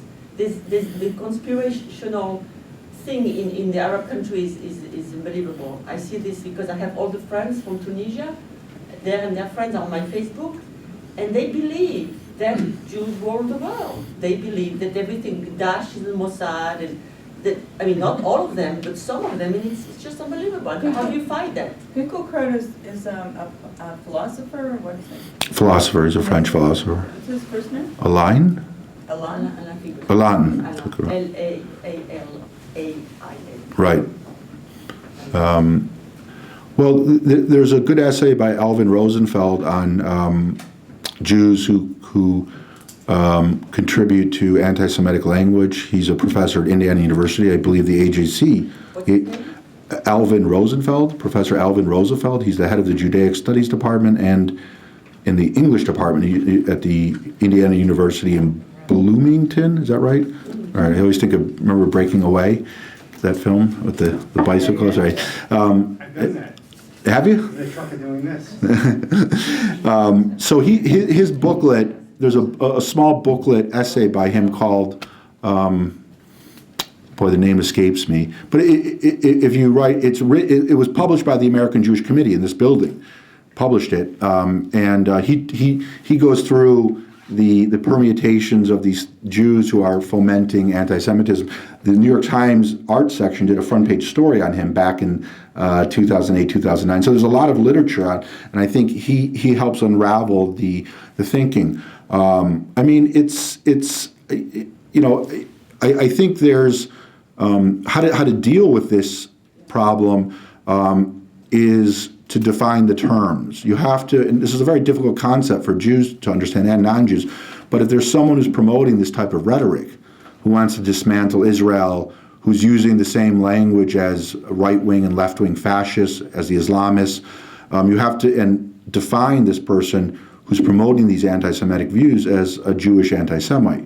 Now look, there are gays who despise gays. Think of Roy Cohn, the famous lawyer in New York City, who was closeted and opposed to, and was also homophobic, but gay. There are women, unfortunately, who are misogynists, who hate other women. There are physicians who are defraud patients, although they commit a Hippocratic oath to save patients or somehow endanger them. And unfortunately, among Jews, there are small numbers of Jews who are anti-Semitic. And there are countless examples within the history. Now, this is a difficult concept to explain, but you can do it with examples and mention that other groups, you know, African Americans, women, you know, this problem exists in every ethnic and religious group. But most people will say, well, in Europe, we hear this all the time. Well, you know, Benjamin Weinthal is Jewish, and he just said this. So, you know, I'm sort of, my view is insulated from criticism because another Jew said this. So take the offensive. Say, when this left-wing critic who's non-Jewish says this, I mean, I experience this on a daily basis in Europe. I'll say, this writer, I'm trying to think of a writer from Spiegel, his name, Jakob Augstein, who's part owner of the Spiegel magazine, who's an anti-Semite. He writes a column. I'll say, as soon as when he writes his next anti-Semitic column, I'll say, and when he's faced with criticism, he's going to find a Jew who's going to help him. You know, go on the offensive and say he'll somehow find this guy in Hamburg who no one knew about, who somehow became a Middle East expert within 24 hours to say Jakob Augstein's column was an anti-Semitic. So, you know, there's a pattern here, and what helps is certainly humor and ironic sort of writings. I mean, there's a German Jewish writer. Does anyone here read German? Yeah. You do. Henrik Broder, who some of his works have been translated. He's sort of, how can I put this? Mark Stein is sort of the Henrik Broder of North America. That writer, he's like a Jonathan Swift, that type. And he's able, in Germany, to debunk, these anti-Zionist Jews who pop up out of nowhere and suddenly are experts and are all over the press. So, Don't you think we should not use the word anti-Semitism because it's when we speak about anti-Zionism or because it's used so much that people are just this fatigue with the word, and people say, oh, the Jews, you're always complaining, you always play the victim, and you are the one this. And what about Jew hatred? Jew hatred also, but my Tunisian friend will say, the Arab will say, we don't have anything wrong. It's like the Iranians, we don't care. We like the Jewish community, like there's a southern left in Tunisia, everybody's gone. But they say, no, we don't have any problem with Jewish. Ahmadinejad said the same thing. We don't have any problem with Iranian Jews. We love, there's nothing wrong with Judaism. Oh, they're liars. We're just anti-Zionist. That's what they say all the time. No. So I think we should change the language to let them understand that it's wrong, not just not to be anti-Semitic, but to be anti-Zionist, or to be, I don't know what the word to say.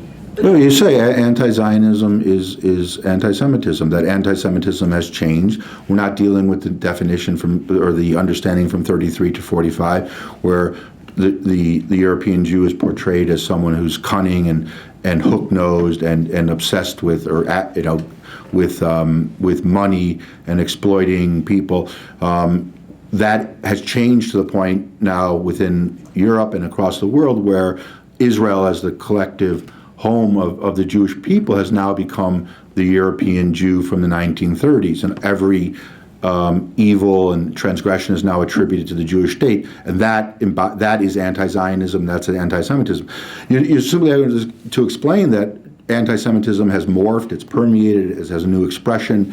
It's constantly changing. There's Christian-based anti-Semitism that's largely disappeared, although it's still present in different areas. There's race-based anti-Semitism from the Hitler movement that's largely disappeared, or it's politically and socially incorrect in Europe to use those words. And now what we have is anti-Semitic, anti-Israelism. It's not right, but it's the new anti-Semitism. I know that, but okay. Yeah. So any other questions? I think we have to close. Unfortunately, but another round of applause. 7:40. Thank you for coming.